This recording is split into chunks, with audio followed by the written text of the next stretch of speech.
네, 어떤 나라가 저작권에 대한 이해 수준이 조금 좀 떨어지고 미흡할수록 서비스에 대한 대가 지불을 하지 않으려고 합니다. 노래도 무료로 듣고, 영상도 무료로 보고, 글도 무료로 보고, 기타 등등 그것이 당연하다고 생각합니다. 왠지 찔리네요. 캐나다나 미국에서는 불법 다운로드에 대해 거의 도둑질이라는 시선을 갖고 있는 반면 우리나라에서는 돈 내는 것을 아까워합니다. 뭐 지금은 우리나라도 많이 지양된 부분도 있기는 합니다. 중국에 가면은 그냥 남의 사진을 막 퍼와도 아무런 가책을 못 느낀다는 이야기가 있습니다. 중국이 세계로부터 지탄을 받는 것 중에 하나가 바로 공정한 무역을 하지 않는 것이기도 합니다. 사람들은 어플 등을 이용은 하면서 그에 대한 대가를 지불하고 싶어 하지는 않습니다. 저도 어떻게 쓰든지 공짜를 추구하는 것 같은데 돈을 내거나 뭐 지불하는 거나 그런 거는 패스하고 어떻게 쓰든지 똑같은 퀄리티에 괜찮은 퀄리티의 공짜를 어플을 다운받아 사용하려고 합니다. 거의 뭐 유료 어플은 거의 없는 것 같은데 그런데 제품을 살 때는 물건이 나에게 오기 때문에 돈을 지불하는 게 당연하다고 생각하는 편입니다. 하지만 서비스는 눈에 보이지 않고 무형의 자산이기 때문에 돈을 내는 게 왠지 아깝다고 생각하는 것이 이해가 안 가는 것은 아닙니다. 하지만 서비스는 무형이라 하더라도 시간과 노력이 들어간 것입니다. 어떤 서비스냐에 따라서 몇 시간이 들어간 것이 있고 몇 달, 몇 년이 걸려서 개발한 서비스도 있습니다. 누가 이 모든 노력과 시간을 봉사로 감당하겠습니까? 혹시 이것이 당연하다고 생각한다면 경제적, 창업적 마인드와는 아주 거리가 먼 생각입니다. 부자들의 마인드와는 더욱 거리가 멀 거라는 생각을 해봅니다. 무엇보다 하나님 나라의 백성의 가치관과는 거리가 있습니다. 대가를 지불한다는 것은 참 소중한 것입니다. 그것으로 인해 생명을 살리고 삶을 더욱더 풍요롭게 하기 때문입니다. 우리 일상에서도 대부분의 것들이 대가를 지불해야만 얻을 수 있습니다. 만약 대가를 치르지도 않고 무엇인가를 얻으려는 것은 불로소득을 바라는 것과 같습니다.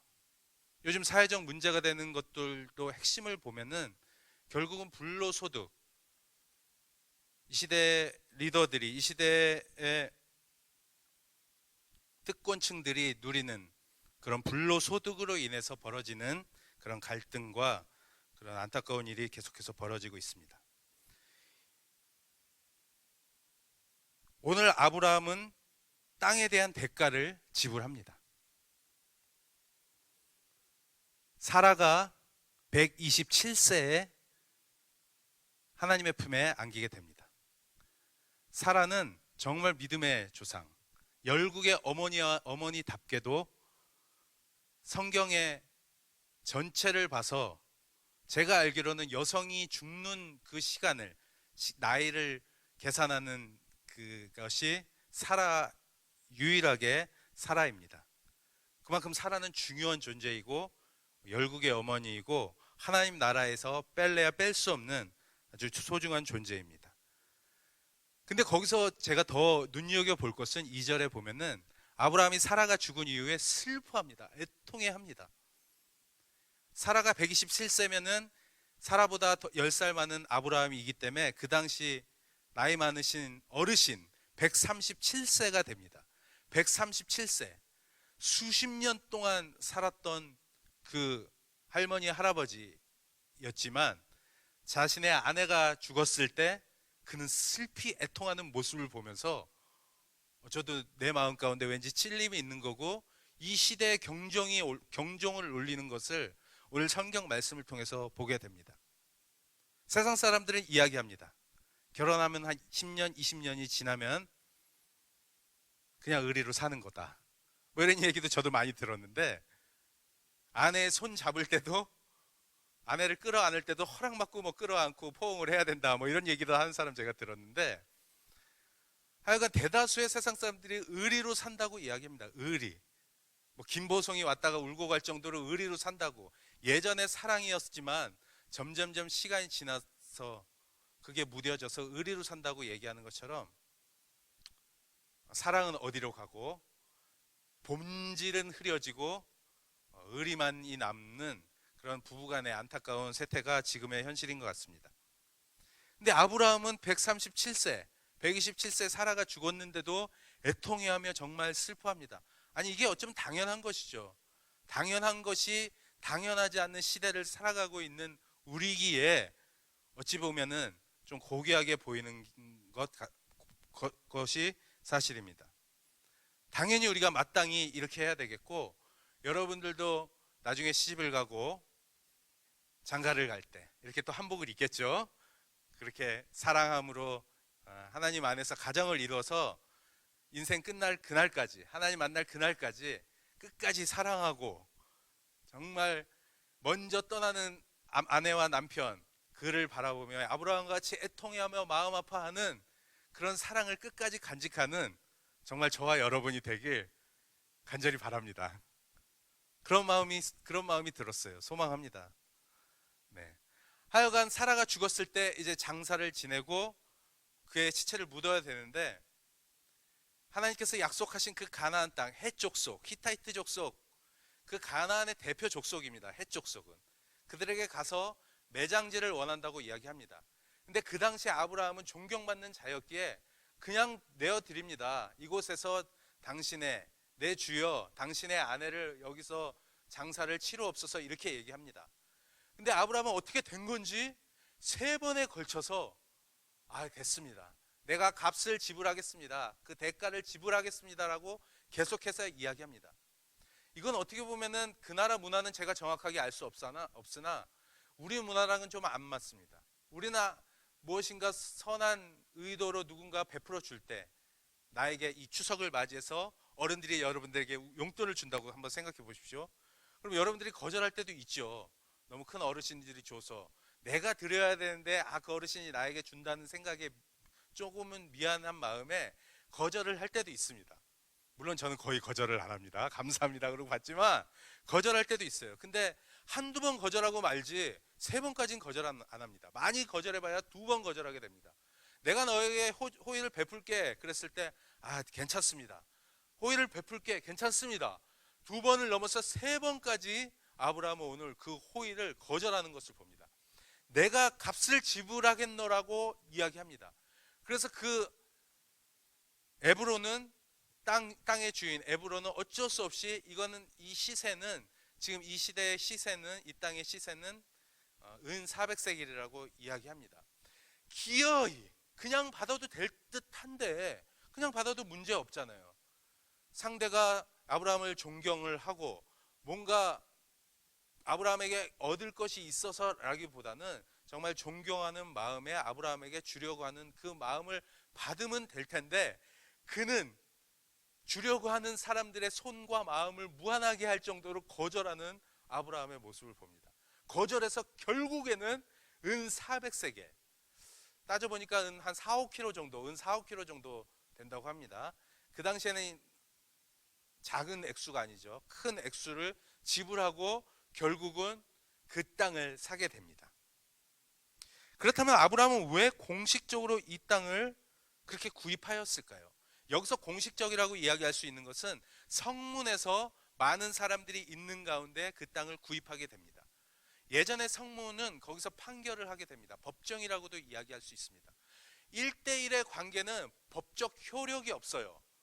그렇지만 누군가 제3자, 제4자가 있었을 때 그것이 법적 효력을 갖는 것이죠. 그래서 사람들은 공신력을 행사하기 위해서는 성문 밖에서, 성문에서, 사람들이 많이 오고 가는 그 길에서 약속을 하게 됩니다. 그런 공신력을 갖게 되는 거예요. 그게 문서화 될 수 있는 거죠. 지금은 이제 어떤 것을 쓸 때, 차용증을 쓸 때도 문서화 시켜서 사인을 하고 도장을 찍고 이렇게 하면 문서화되고 법적 효력을 나타낼 수 있잖아요. 그때부터. 그때는 뭐 이런 게 문서화가 이런 게 되는 것이 아니라, 뭔가 법이 잘 짜여져 있는 것이 아니라 사람들이 많은 곳에서 마치 판사와 같이 판사의 역할을 하는 겁니다. 사람들이 많은 곳에서 그거를 정하기로 결정했다라고 사람들에게 공포를 하면은 그게 이제 공신력을 띄우는 것이죠. 그래서 많은 사람들 앞에서 그 밭을 산다는 것은, 그게 진짜 둘만의 관계를 뛰어넘어서 이거는 그 땅이 정말 아브라함의 땅이 되는 것이 공식화되어지는 것입니다. 아브라함은 왜 공식적으로 이 땅을 구입하였을까요? 그것은 바로 하나님의 약속의 말씀을 신뢰하며 믿음으로 따랐기 때문입니다. 이것은 하나님께서 약속하신 약속의 땅임을 믿었기 때문입니다. 하나님께서는 분명히 우리가 창세기를 통해서 계속해서 살펴본 것과 같이 그 땅을 약속하셨습니다. 그 땅을 이스라엘 백성들에게 주겠노라고 약속하셨습니다. 아브라함을 부르시면서 너와 내가 하나님 나라, 언약을 맺으시며 하나님 나라를 세우셨는데 주권을 주시고 영토를 주시고 백성을 주시겠노라고 약속하셨습니다. 왜? 나라의, 국가의 3대 요소가 영토와 백성과 주권이기 때문에 하나님께서는 그냥 부르신 것이 아니라 아브라함을 하나님 나라를 세우시는 그 상속자로 부르셨습니다. 하나님께서는 약속하신 약속의 말씀을 아브라함이 이 약속의 말씀을 믿었습니다. 우리 창세기 15장 13절에서 16절의 말씀을 한번 교독 한번 해보도록 하겠습니다. 창세기 15장 13절에서 16절의 말씀입니다. 몇 가지 말씀을 찾아보겠는데요. 가까이 있기 때문에 한번 좀 수고스럽지만 찾아보면서 우리 말씀을 나눠보도록 하겠습니다. 창세기 15장 13절에서 16절의 말씀을 저와 여러분이 한 절씩 교독하도록 하겠습니다. 여호와께서 아브라함에게 이르시되 너는 반드시 알라 내 자손이 이방에서 객이 되어 그들을 섬기겠고 그들은 400년 동안 내 자손을 괴롭히리니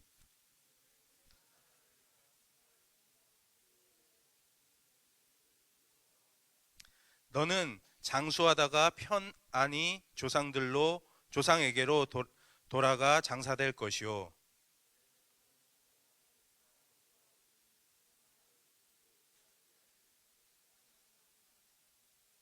네, 그렇습니다. 하나님께서 오늘 말씀과 같이 아모리 족속, 가나안 족속, 헷 족속이 있는 그곳으로 다시금 돌아오겠다라고 약속하셨습니다. 400년 종살이를 하고 돌아와도 이 땅은 하나님이 허락하신 우리 땅이라는 것을 아브라함은 믿었습니다. 그렇기에 그는 대가를 치르고 값을 지불하고 그 땅을 구입했던 것입니다. 그 땅이 하나님께서 약속하신 그 땅이구나. 그냥 하나님께서 약속하셨지만 그 약속하신 그 땅을 그가 믿음의 행위로 구입함으로 인해서 오늘 후반부에 나오지만 그 말씀 가운데 확정할 수 있다라는 것을, 그 말씀이 이스라엘 땅, 하나님 나라의 땅이라는 것을 확정하는 결과를 이루어 나갑니다. 믿음으로 대가를 치렀던 그곳은 정말 이스라엘 백성들의 땅이 되는 것을 보게 됩니다. 훗날 이스라엘 백성들의 땅이 되죠. 200만의 수많은 이스라엘 백성들이 와서 그 땅에 거주하게 됩니다. 그렇다면 대가를 지불한 결과는 무엇입니까? 믿음의 조상들의 묘소가 된다는 것입니다. 대가를 지불한 결과를 두 가지로 살펴보면은 첫 번째로 믿음의 조상들의 묘소가 됩니다. 반복해서 이야기하는 걸 수도 있겠지만 그 땅이 바로 하나님 나라의 땅이 된다는 것입니다. 우리 창세기 47장 30절의 말씀을 한번 다 같이 한번 찾아보도록 하겠습니다. 창세기 47장 30절의 말씀입니다.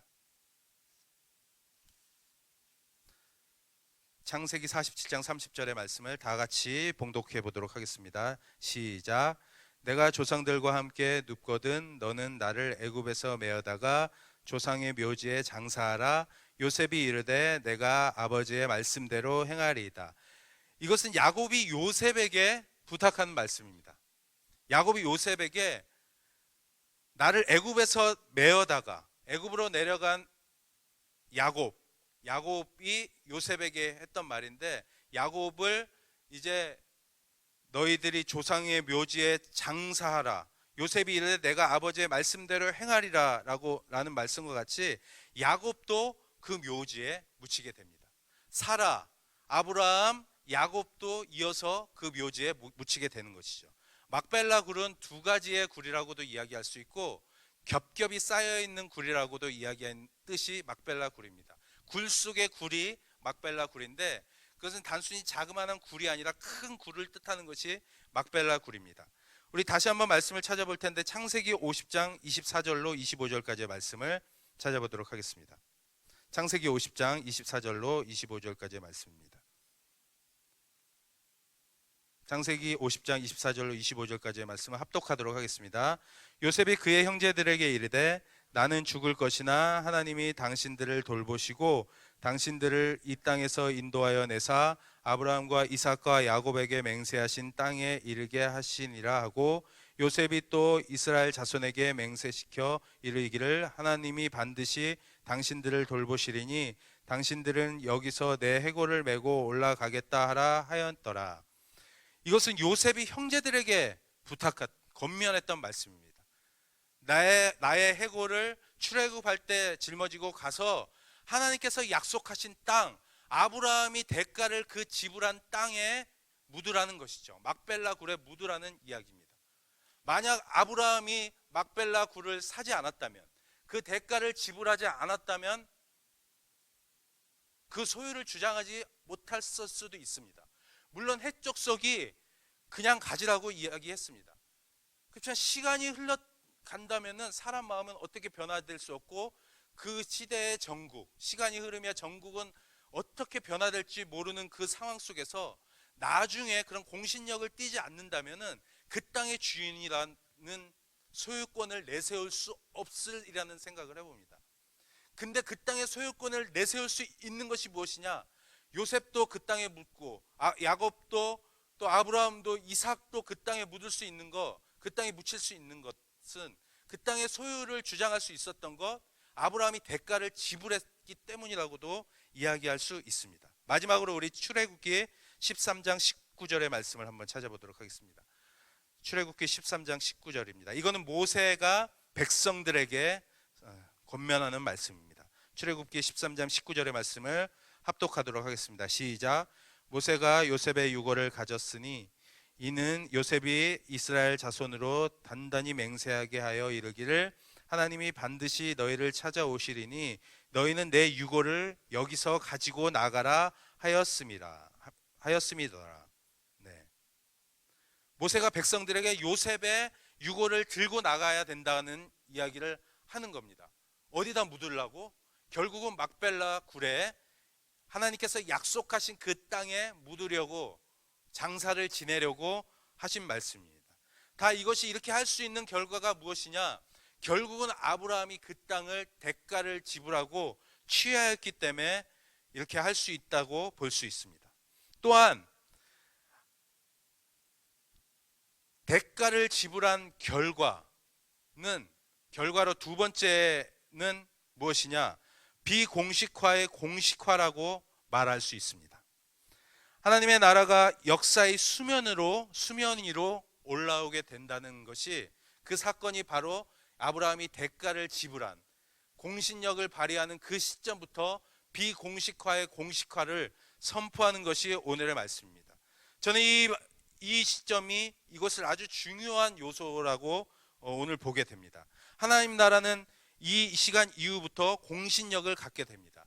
하나님 나라는 아브라함과 하나님과의 관계 속에서 건국을 이루게 됩니다. 그 누구도 어쩌면 알아주지 않는 그 상황 가운데 있습니다. 그렇지만 아브라함이 그 대가를 지불함으로 인해서 수면 아래 가둬져 있던 그 누구도 알 수 없었던 세상 사람들은 알 바 아니잖아요. 아브라함과 하나님과의 관계를 알 바 아니잖아요.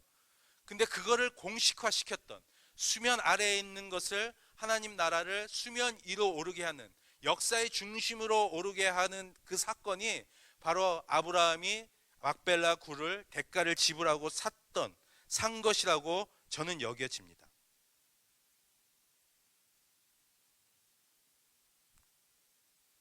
하나님 나라는 그 둘만의 관계 속에서 이루어지는 것이 아니라 세상 또한 인정했을 때 하나님 나라가 이루어지는 것입니다. 2006년 저는 이란을 간 적이 있습니다. 이란을 가기 전부터 창세기를 계속해서 묵상을 했습니다. 팀이 합숙도 하고 전국에서 이제 선교 단체에서 갔기 때문에 여러 사람들이 이제 전국에서 한두 번 만나고 그 전부터 합숙도 하고 계속해서 이제 커뮤니케이션을 하면서 창세기를 이제 묵상했던 기억이 납니다. 근데 우리가 이란에서 가서 이란 수도 테헤란에서 한 일주일 정도를 머물고 선교사님의 이제 명에 따라서 약 3팀으로 흩어져서 이제 지방으로 가게 됩니다. 제가 속한 팀은 저 북쪽에 투르크메니스탄 근처에 국경 지역에 있는 그 지방으로 가게 됩니다. 상당히 큰, 그래도 지방이지만 큰 도시로 가게 됩니다. 기차를 타고 버스를 타고 이제 가게 됐는데, 가자마자 어떤 사람이 저희들을 반갑게 맞이합니다. 반갑게 맞이해서 그 자신의 집으로 초대하고 맛있는 것도 주고 함께 다가도 나누고 함께 즐거운 한때를 보냈습니다. 그러면서 저희들에게 한 가지 권유를 하는 것이, 우리가 숙소가 있다, 숙소가 있으니까 여기서 자고 가도 된다라고 이야기합니다. 대부분 이슬람권에 그렇게 얘기한다면 진짜 재워주는 거거든요. 이방인을 환대하기 때문에 진짜 재워줍니다. 근데 숙소를 가보니까 정말 넓은 곳이 있었습니다.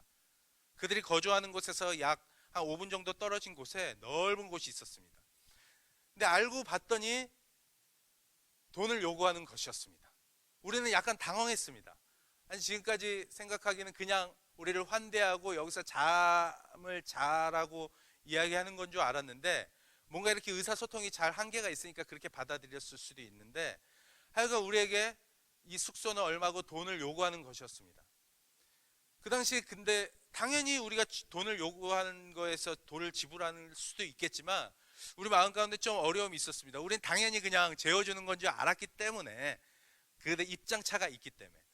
그때 때마침 우리가 함께 그 숙소에 모여서 이 말씀 창세기 23장을 묵상하던 때였습니다. 근데 정말 하나님의 은혜 가운데 어떻게 제가 그런 말을 했는지 모르겠는데, 제 입에서 그때 뭐라고 얘기했냐, 때는 2006년입니다 2006년도에 정말 제가 제 입에서 그런 얘기를 했다는 것이 지금 생각해도 놀라운데, 제가 이렇게 얘기했습니다. 여러분, 여기서 우리가 돈을 지불해야 되는 것을 그냥 기쁨으로 지불합시다. 넉넉히 지불합시다. 우리에게 돈이 없는 것도 아니고 넉넉하진 않지만 그래도 우리가 이곳에 와서 하나님께서 이것 가운데 보내주셨는데 우리가 기쁨으로 지불합시다. 막벨라 굴을, 그 대가를 지불한 아브라함을 보십시오. 아브라함을 통해서 그 나라, 정말 이스라엘 가나안 땅을 대가를 지불하고 하나님 나라가 그 땅 가운데 이루어진 것처럼, 우리가 오늘 이란 땅 가운데 우리가 마음이 좀 불편해도 대가를 지불한다면 이 땅이 훗날 하나님 나라가 될 것입니다. 제가 이렇게 얘기했던, 정말 놀랍지 않습니까, 여러분? 네, 저만 놀랍나요? 네, 그런 믿음이 있었어요. 우리가 그렇게 대가를 지불한다면 우리는 지금 여기 그냥 뭐 정탐하러 온 것 뿐이지만, 그냥 이곳 가운데 기도하고 그 땅에 하나님께서 허락하신 그 만남을 이루러 온 것 뿐이지만, 하나님께서는 훗날 우리가 그 지불함을 통해서 막벨라 굴을, 대가를 지불하신 아브라함과 이스라엘 백성들과 같이 그렇게 하나님 나라를 삼아 주실 거라는 거, 그 땅 가운데 하나님을 믿는 자들이 일어날 것이라는 것을 믿음으로 고백하며 우리가 기도하였던 것이 떠올랐습니다. 그만큼 대가를 지불한다는 거, 우리가 손해나는 것이고 우리가 뒤로 물러나는 것이고, 그것이 형편없이 우리의 마음에 아파하는 것이 아니라 그 대가를 지불함을 통해서 그것 가운데 하나님 나라가 역사하심을 우리가 믿음의 눈으로 보았다는 것입니다. 여러분 기억하십시오. 우리가 대가를 지불할 때 약속하신 우리의 비전이 확정되리라 믿습니다. 오늘 말씀을 보십시오. 대가를 지불할 때 19절 20절의 말씀, 아니 18절 20절의 말씀은 제가 한번 읽도록 하겠습니다. 성문에 들어온 모든 헷 족속이 보는 데서 아브라함의 소유로 확정되니라. 20절에 이와 같이 그 밭과 거기에 속한 굴이 헷 족속으로부터 아브라함이 매장할 소유지로 확정되었더라. 그렇습니다. 비공식화의 공식화를 이루어지는 겁니다. 하나님께서 비록 약속을 하셨지만 그것이 세상의 수면 위로 오를 뿐만 아니라 확정되는 것이죠. 하나님의 약속이 대가를 치름으로 인해서 확정되는 것을 봅니다. 우리도 젊을 때부터 집을 사려고 하고 내 집을 소유하려고 하는 마음들이 있습니다. 여러분처럼 젊은이들, 특별히 이제 결혼을 앞두고 있는 우리 젊은이들이 가장 살고 싶어하는 곳이 아파트라고 이야기하더라고요. 거의 뭐 대다수가 첫 출발을 어디서부터 하고 싶냐라고 이야기했을 때, 물어봤을 때 아파트에서 하고 싶어요 라고 하는 대한민국 젊은이들이 대다수입니다. 근데 아파트가 그냥 있으면 뭐 아파트가 얻어지나요? 하다못해 우리가 청약이라도 넣어야지 뭔가 미래가 보이는 거 아니에요. 바로 그 대가를 지불한다는 거, 적금을 넣는 거와 비슷합니다. 청약저축을 하는 거와 비슷해요. 우리가 먼저 믿음의 뭔가 제스처를 취하는 것이죠. 그랬을 때 하나님께서 분명 우리가 결혼을 하고 굶기지 아니하시고 거처를 주신다고 약속하셨지만, 그걸 공식화시키는 것이 바로 청약을 넣는 것이고 저금을 하는 것이고 우리가 믿음으로 선포하는 것이라고도 이야기할 수 있습니다. 오늘 아브라함이 대가를 지불한 것, 하나님께서는 그것을 확정이라고 이야기합니다. 우리가 대가를 지불할 때 하나님의 나라가 확정되리라 믿습니다. 그냥 대가를 지불하는 선에서 우리가 믿음으로 행하는 것, 믿음으로 고백하고 선포하는 것에서 끝나는 것이 아니라 여러분들의 비전이 바로 그곳에서 확정되는 것을 봅니다. 그렇게 되리라 믿습니다. 여러분들이 마음 가운데 하나님께서 주신 그 약속들, 우리가 대가를 지불하며 믿음으로 나아갈 때 하나님께서 그 비전을 확정하는 것을 보게 되리라 믿습니다. 우리가 대가를 지불할 때 우리의 주의 나라가 회복되리라 믿습니다. 우리가 대가를 지불할 때 주의 나라가 회복되는 것입니다. 우리는 그냥 가만히 있어서 뭔가 이루어지겠지, 물론 당연히 아버지 하나님의 뜻 가운데 이루어집니다. 그렇지만 우리가 대가를 지불할 때, 우리 편에서 대가를 지불할 때 하나님의 나라가, 주의 나라가 이 땅 가운데 팽배하게 되리라 믿습니다. 우리가 구원받을 수 있었던 거, 이 자리에 있었던 거, 하나님께서 대가를 치렀기 때문에 이 땅 가운데, 이곳 가운데 있는 것입니다. 구원에 있어서만큼은 우리가 아무것도 할 게 없잖아요. 그죠? 왜? 타력 종교이기 때문에. 우리가 어찌할 수 없는, 기독교는 타력 종교입니다. 우리가 어찌한다 그래도 우리의 선함과 우리의 어떠함으로 인해서 구원받을 수 없는 우리들. 그렇지만 우리가 어떤 대가를 치르고서라도 우리는 구원받을 수 없습니다. 그렇지만 그 대가를 누가 치렀어요? 예수 그리스도가 그 대가를 치렀습니다. 그 대가를 치렀기에 우리가 구원받은 백성으로 이 자리에 앉아 있는 것이죠. 우리가 구원에 있어서는 어찌할 수 없지만 그 구원조차도 누군가는 대가를 치러야 되는데, 그것을 바로 예수 그리스도가 우리 대신 취했다는 것입니다. 그렇다면 우리는 어떻게 해야 되겠습니까? 우리는 1월 달에 이제 선교를 준비하고 있습니다.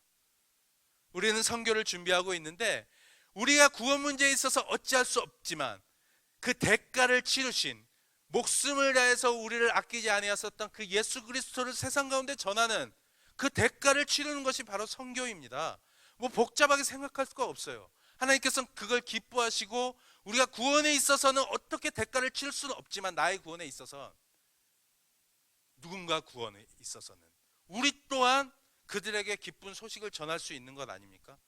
복음의 소식을 전해 듣지 못하는 자들, 복음을 알지 못하는 자들, 우리의 가운데도 누군가 우리에게 전해 주었던 것처럼 저 세상 가운데 나아가, 바다를 건너 나아가 이 복음의 기쁜 소식을 전하는 그 대가를 치르는 것이 바로 선교임을 여러분 기억하시면서 그 대가를 치를 때 하나님께서는 기뻐하십니다. 좀 전에 제가 말씀드렸던 것처럼 주의 나라가 확장되어져 가는 것이고, 여러분들의 비전이 확정되어져 가는 것이고, 하나님의 말씀이 그 땅 가운데 확정되어져 가는 것을 여러분들이 보게 될 것이라 믿습니다. 내 영혼이 확정되고 확정되었사오니 믿음의 눈으로 주를 바라봅니다. 우리가 대가를 치를 때 바로 확정되어져 가는, 그 믿음이 확정되어져 가고, 또 우리의 행함을 통해서 주의 나라가 온 세상 가운데 선포될 것이라는 그런 확신에 찬 그런 믿음의 거장들로 일어나 우리를 통해서 선한 영향력들이 온 세상 가운데 퍼져나갈 것이라는 것을 믿음으로 고백 아니할 수 없습니다. 사랑하는 여러분, 주님 안에서 대가를 치는 것을 두려워하지 마십시오. 아끼지 아니하고 대가를 치르십시오. 여러분들 청년의 때 하나님께서 주신 거 하나님을 위하여, 온 세상을 위하여 오늘 아브라함과 같이 거저 주었을 수도 있는 거지만 청년의 때 시간과 물질과 마음을 들여 그 대가를 여러분들이 취한다면 여러분들의 삶이 더욱더 풍성해질 뿐만 아니라 세상 가운데 하나님의 나라가 팽배해질 것을 믿습니다. 그렇게 대가를 치르는 가운데 하나님의 도우심과 인도하심과 또 세상 가운데도 그렇게 인정받는 비공식화가 공식화되어지는 그런 은혜를 날마다 경험하시는 저와 여러분이 되길 주님의 이름으로 축원합니다. 사랑이